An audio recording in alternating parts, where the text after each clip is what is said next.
बिहार में जेडीयू को कम सीटें देना चाहती है बीजेपी। क्या डील पक्की करने दिल्ली आए थे नीतीश कुमार? अब ये चर्चा सियासी गलियारों में जोरों शोरों से चल रही है। दरअसल नीतीश कुमार एक बार फिर एनडीए में शामिल होने के बाद प्रधानमंत्री मोदी, गृह मंत्री अमित शाह और बीजेपी के राष्ट्रीय अध्यक्ष जेपी नड्डा से मिलने बीते दिन दिल्ली पहुंचे। एनडीए में वापसी के बाद पीएम मोदी समेत शाह और नड्डा से मुलाकात सिर्फ औपचारिक मुलाकात नहीं है, बल्कि बिहार में लोकसभा सीटों के बंटवारे को लेकर गहरी मंत्रणा का भी एक बड़ा मकसद है। ऐसे में बीजेपी लोकसभा चुनाव में नीतीश कुमार के साथ कितने सीटों पर समझौता करेगी, इसको लेकर सस्पेंस लगातार बरकरार है।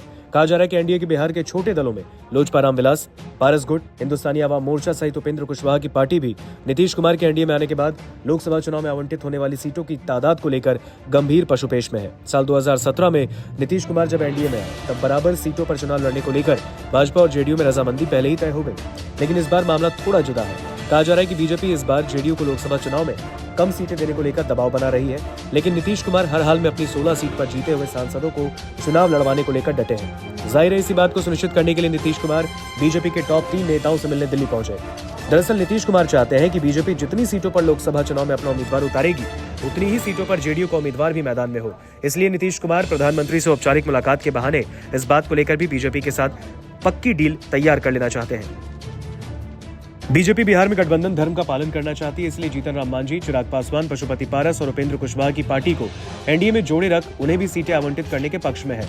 जानकार बताते हैं कि चिराग पासवान हर हाल में अपनी पार्टी के लिए 5 लोकसभा सीट के अलावा एक राज्यसभा की सीट चाहते हैं। वहीं उपेंद्र कुशवाहा 2 और जीतन राम मांझी 1 सीट से कम पर नहीं मानने वाले। ऐसे में पशुपति पारस और उनके गुट के 5 जीते हुए सांसदों को बीजेपी चुनाव में कैसे साधेगी, इसका जवाब अभी भी एनडीए के घटक दलों को मिल नहीं पा रहा। सवाल मिशन 40 के टारगेट को हासिल करने का है। बीजेपी इस मिशन में प्रधानमंत्री मोदी के चेहरे को जोरदार तरीके से भुनाने की तैयारी में है। भाजपा खुद साल 2019 से भी ज्यादा सीटों पर चुनाव लड़ने की तैयारी में है, इसलिए बीजेपी के लिए एलजेपी के 2 गुटों में सामंजस्य बिठाने के अलावा सीटें आवंटित करना बड़ी चुनौती बन गई है। इसलिए इस कवायद में उपेंद्र कुशवाहा की राष्ट्रीय लोक समता पार्टी और हिंदुस्तानी आवाम मोर्चा को भी साधे रखने के लिए बीजेपी को कम से कम 2 से 3 सीटें आवंटित करना जरूरी जाना पड़ रहा है। जाहिर है कि बीजेपी के लिए वर्तमान परिस्थितियों में साल 2019 की तरह जेडीयू और बीजेपी के बीच 17 सीटों पर गठबंधन के अलावा लोजपा के साथ 6 सीटों को शेयर करने वाला फॉर्मूला आसान नहीं दिख रहा। एनडीए की मजबूत स्थितियों को देखते हुए सब कुछ सुलझा लेने की बात कही जा रही है। पशुपति पारस नीतीश कुमार के एनडीए में आ जाने से बेहद उत्साहित है। वहीं उनके धुर विरोधी और भतीजे चिराग पासवान मानते हैं कि पीएम मोदी और अमित शाह की जोड़ी एलजेपी रामविलास के साथ न्याय करने से परहेज नहीं करेगी। ऐसे में नीतीश कुमार क्या चिराग पासवान की पुरानी गलतियों को माफ कर देंगे? इसको लेकर सियासी गलियारों में कई तरह की चर्चाएं तेज है। नीतीश फिलहाल पीएम मोदी से कर्पूरी ठाकुर को भारत रत्न दिए जाने को लेकर एक और मांग पूरे किए जाने की उम्मीद लगाए बैठे हैं और इसलिए पीएम के साथ मुलाकात में नीतीश कुमार उस बाबत गुहार लगा सकते हैं, ऐसा तय माना गया। दरअसल पाला बदलने को लेकर नीतीश कुमार की एक बड़ी वजह भी है, इसलिए स्पेशल स्टेटस की जगह स्पेशल पैकेज बिहार को मिल जाता है तो नीतीश इसको आधार बनाकर जनता के बीच जाने से परहेज नहीं करेंगे।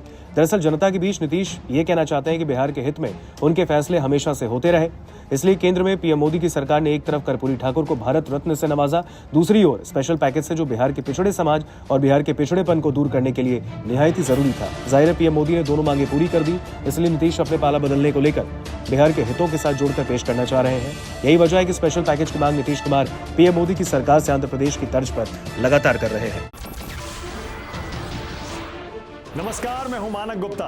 अगर आपको हमारा ये वीडियो पसंद आया हो तो इसे लाइक और शेयर जरूर करें और हाँ, हमें सब्सक्राइब और फॉलो करना ना भूलें ताकि आप देश और दुनिया की कोई खबर मिस ना करें। तो जुड़े रहिए हमारे साथ और देखते रहिए न्यूज़ 24।